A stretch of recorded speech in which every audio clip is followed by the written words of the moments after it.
Така, аз ако мълча и кръгово да е, пак си направо, и кръстовище да е, пак си направо. Така ли? Да. Добре. Тогава аз си мълча.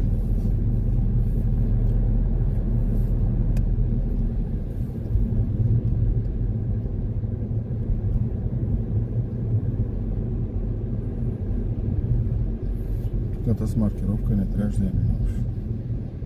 Разбрах, да. Тия островче стриктно трябва да го спазваш. Да, никога не пресичай маркировки. Така го запомни. Става ли? Да. Айде. Така, продължаваме напред. Има ли някой зад нас? Да. Добре.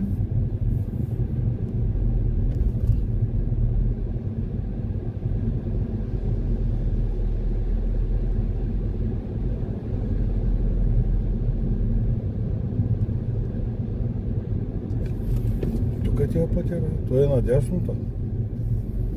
Какво стана? Обърка ли се? Да. Айде газ. Бе, то си имаше там маркировка, показва наляво и там има маркировка, показва надясно. Нещо...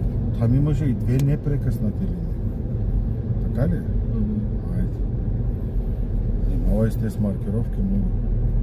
Преди завоя имаше синя табела с стрелки, маркировка имаше